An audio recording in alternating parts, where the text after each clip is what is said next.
We'll be looking at a few proof using trigonometric identity type of questions. These type of questions can be pretty tricky and daunting. So often the best way to approach these kind of questions is by trial and error, where you just try a method and hope that you can get close to the answer. The more you attempt these kind of questions, the better you'll become at recognizing patterns and you'll become faster. So in here I'll have 3 questions which I'll go over, but feel free to pause the video anytime if you wish to attempt them yourself. So let's begin. Okay, so for this question we have to show that one side is equal to the other, and generally in these kind of questions we can start on either side. But if we were to start on this side, on the left hand side, we'd have to show that this thing factorizes into this, which is generally harder to spot the exact factorization. On the other hand, if we start here, all we have to do is just expand this out, simplify, and show that this ends up something like this here. So the right hand side is actually much easier to work with. Okay, so let's start with the right hand side, where we have sine theta plus cos theta cubed. And the way we expand this is using the binomial theorem, and the general way of writing this, let's see. If we have a plus b and cube raised to the third power, this becomes a cubed plus 3 times a squared b plus 3 times a b squared plus b cubed. And so all we have to do now is replace sine as a and then cosine as b right here. Okay, so this expression becomes sine cubed theta plus 3 times sine squared theta cos theta plus 3 times sine theta cos squared theta plus cos cubed theta. Okay, now we have a sine term and a cosine term multiplied together, but in the left hand side of our question we don't have any sine theta and cos theta multiplied together. So we need to change these two right here using the trigonometry identity. So I'll write it down here. Note that sine squared theta plus cos squared theta is equal to 1. How is this useful? So, well, all we have to do is replace this sine squared theta by 1 minus cos squared theta. Okay, so let's go down a bit. So I'm going to leave the sine cubed theta and the cos cubed theta as it is. So sine cubed theta plus 3 cos theta and replace sine squared theta by 1 minus cos squared theta. Okay, similarly 3 sine theta and replace this by 1 minus sine squared theta.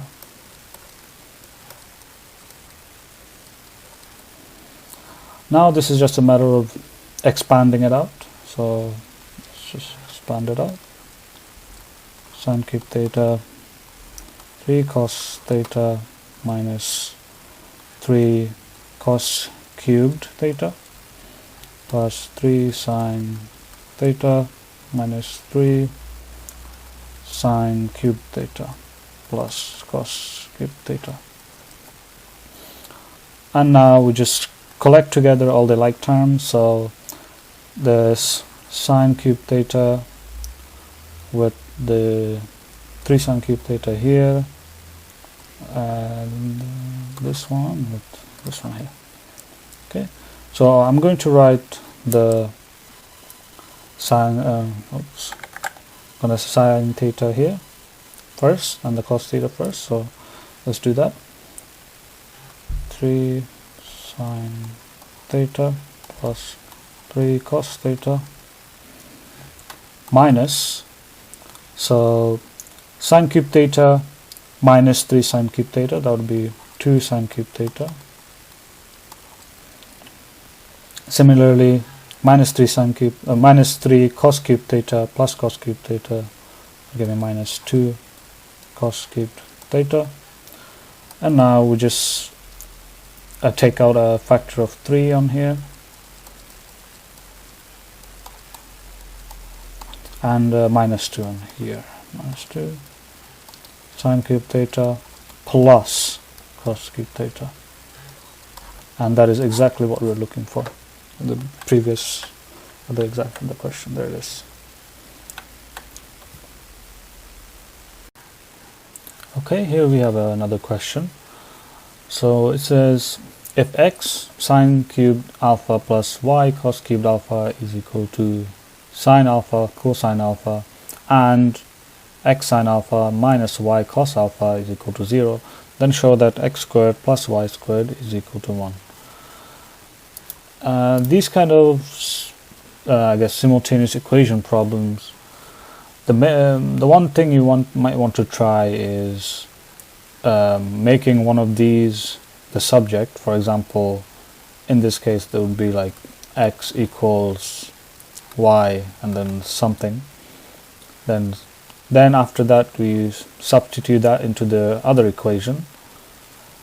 After that we can work out what y is from here, y equals something, and then since we know what y is, we can work out x is after that.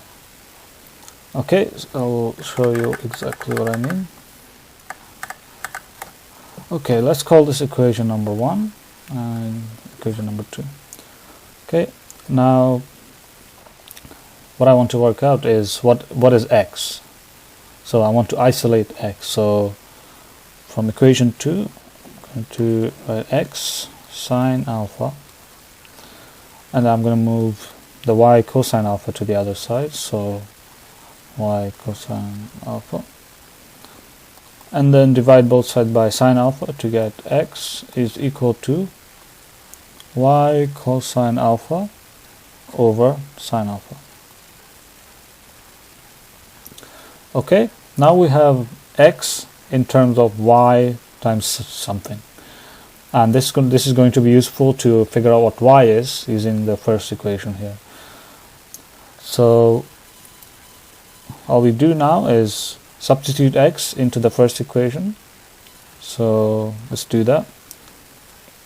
Sub x equals y cosine alpha over sine alpha into 1. And this is what we get. Let's see.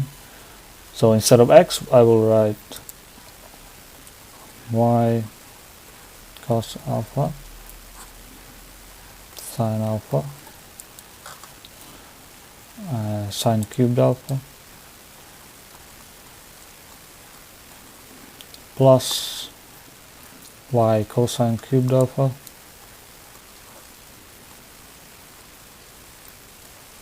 equal to sine alpha cosine alpha. Sine alpha cosine alpha. Okay, we can cancel out one of the sines alphas here, so let's just do that. Y cosine alpha sine squared alpha plus y cosine cubed alpha cosine alpha. Okay, now there's a sine squared term here. It would be better if there was a cosine term instead, so we can use our trigonometric identity. Let's write it down once again.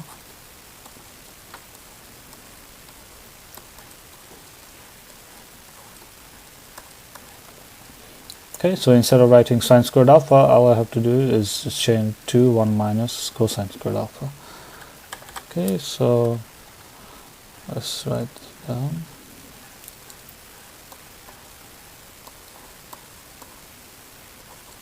Okay, so instead of writing that, I will just write 1 minus cosine squared alpha plus y cos cubed alpha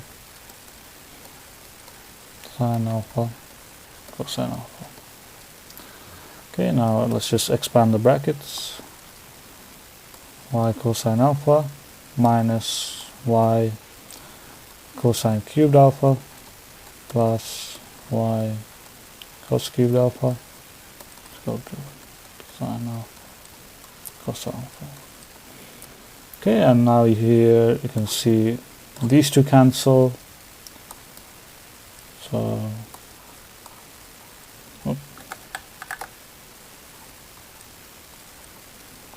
and this was equal to sine alpha cos alpha, and we can cancel out a cosine term in here as well. So then,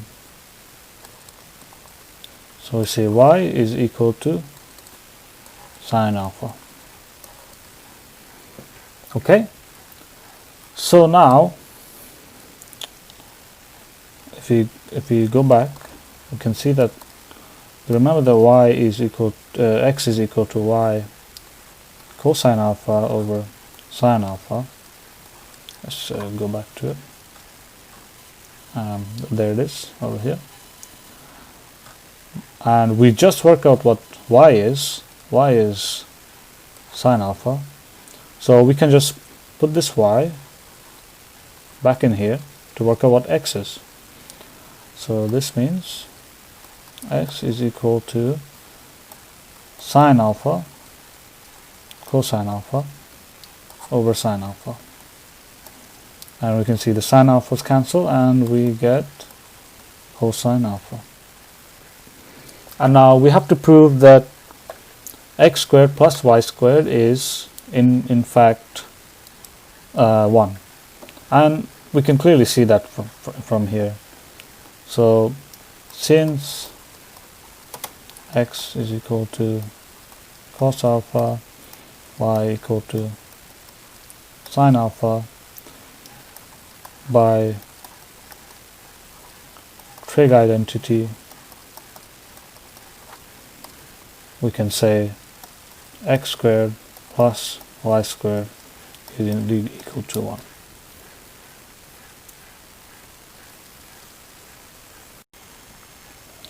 Okay, so here's the last question. We're given an equation of some sort, and we need to show that when we swap the variables out, for example x for y, okay, x for y here, when you swap this out, this expression becomes equal to 1. Okay, so what we're going to do is start with what we're given, so this thing here. So let's write it down. So we have cosine to the 4th power x divided by cos squared y plus sine to the 4th power of x over sine squared y, and that's equal to 1. Now the first step is to bring everything into either sine terms or cosine terms. In here I change everything to cosine terms using the trig identity, which is sine squared x plus cos squared x is equal to 1. So I change the sine terms into cosine terms using the trig identity. So let's just do that. So next line, we'll leave the cosine terms as they are, plus, now sine to the 4x is basically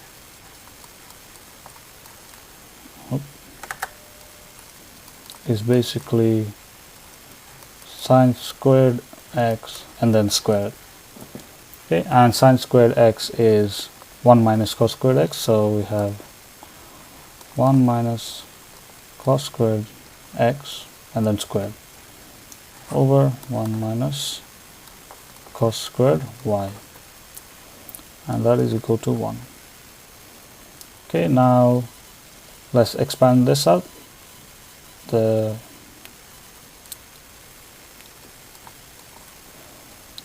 so we have cosine 4x over cos squared y plus, when we expand this out, we get 1 minus 2 cos squared x plus cos to the 4th power x, that is all over 1 minus cos squared y, and that is equal to 1. So our next step would be to bring all of this into one single denominator. So I'm going to multiply this fraction by 1 minus cos squared y and this by cos squared y. Okay, so let's just do that in the next line.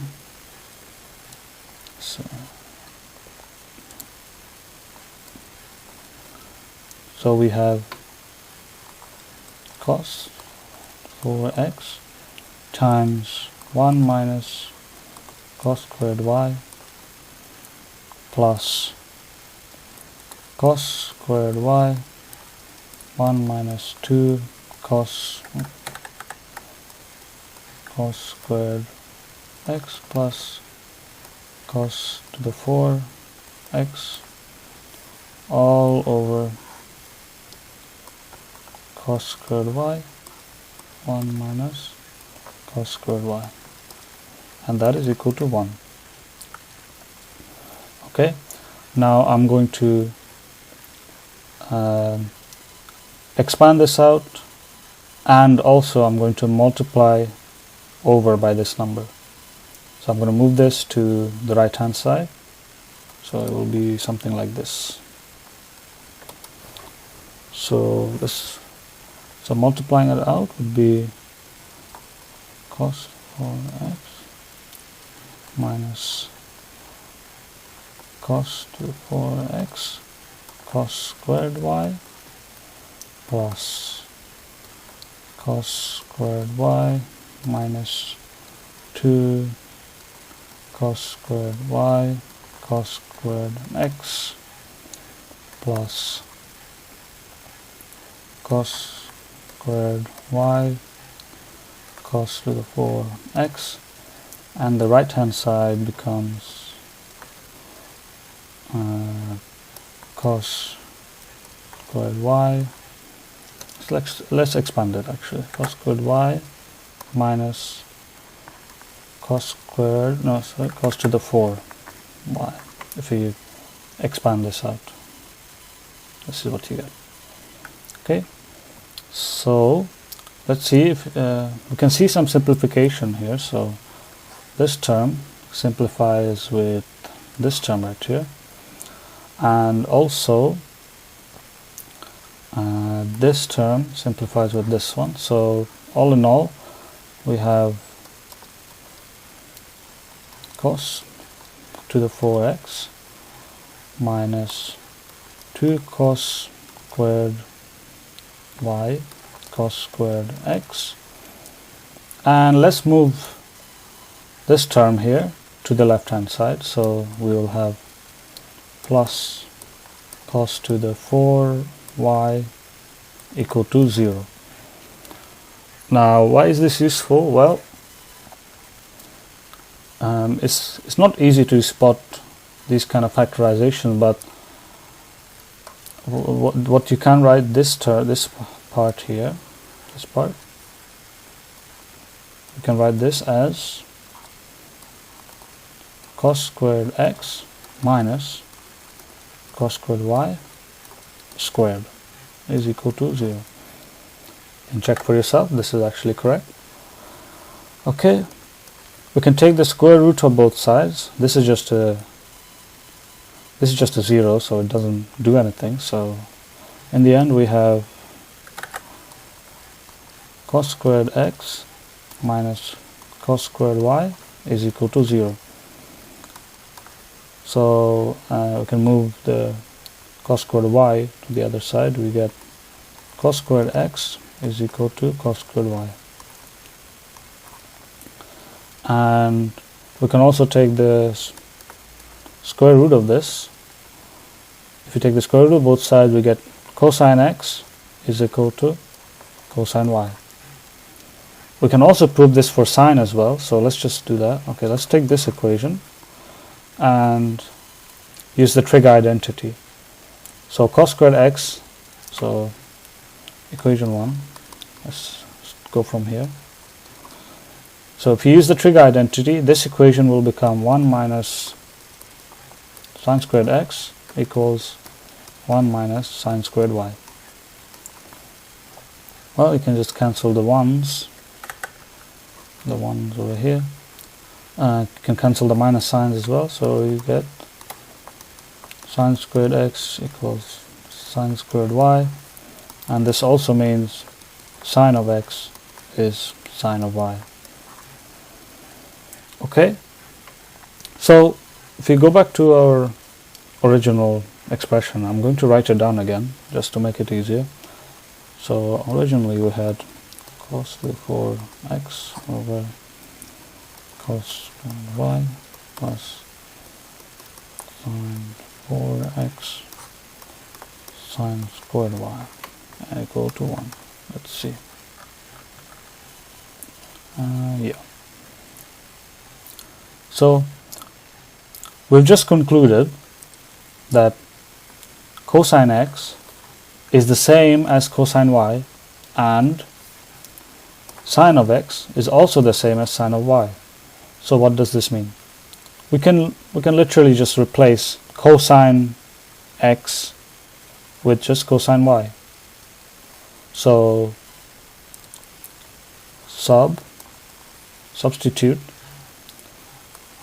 cosine x equal to cosine y and sine of x equal to sine of y. Then the equation becomes,